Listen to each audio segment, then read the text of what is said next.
शनिवार थिला महाप्रभु श्री जगन्नाथकर बाहुडा यात्रा। 1000 वर्षर पुरातन ऐतिहासिक कटक नगर रे सहरर विभिन्न जगन्नाथ मंदिर रे पारंपरिक रीतिनीति रे आनंद उल्लास एवं शांतिपूर्ण भाव महाप्रभुंकर बाहुडा यात्रा शेष होइछि।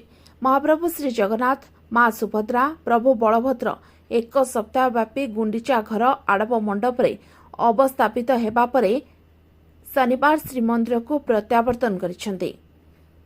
रविवार प्रभुंकर सुनावेश अनुष्ठित हेब।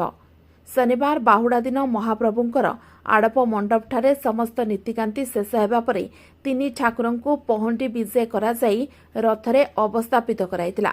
भिन्न भिन्न जगन्नाथ मंदिर रे भिन्न भिन्न समय रे पहंटी करा जाई रथटଣା आरंभ होइतिला। सहरर विभिन्न जगन्नाथ मंदिर रे बाहुडा यात्रा देखिबा लागि प्राय 20,000 रु अधिक भक्तंकर समागम होइतिला।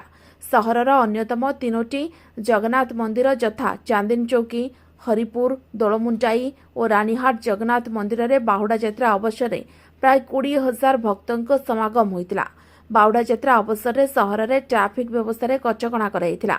सकाळु विभिन्न जगन्नाथ मंदिर रे मंगल आरती, सूर्य पूजा इत्यादि नीतिकांति पालन करा जाई आज्ञामाल आसिबा परे रथटଣା बा बाहुडा यात्रा आरंभ कर जाइतिला। जिला प्रशासन, पुलिस प्रशासन पक्षरु श्रृंखलित भावरे बाहुडा यात्रा पई समस्त प्रकार व्यवस्था ग्रहण कराइतिला। प्रबल हुलहुली, घंच और शंख ध्वनि मध्यरे विभिन्न जगन्नाथ मंदिरर रथटଣା आरंभ होइतिला। मोटामोटी भावरे शांतिपूर्ण भावरे बाहुडा यात्रा संपन्न होइतिला। रथटଣା बेले रास्तार उभय पार्श्वरे शह शह भक्त तीन ठाकुरंकु दर्शन करथिले। बाहुडा और सुनावेश पई सुरक्षा व्यवस्था को कड़ाकड़ी कराइतिला।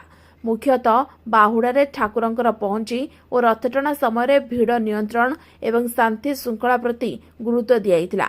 मंदिरर पार्श्ववर्ती अंचल तथा संयोगकारी रास्तारे गाड़ी चलाचल उपरे कटकणा कराइतिला। उभय सहरर भितरे और राजपथरे मोबाइल पेट्रोलिंग बढ़ाई दियाइतिला।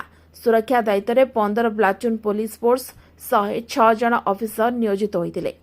कटकरू प्रशांत महांती की रिपोर्ट, ओटी लाइव। अधिक खबर देखिया पई ओटी लाइव को सब्सक्राइब करंतु एवं ए खबरटी को अधिक रु अधिक शेयर करंतु।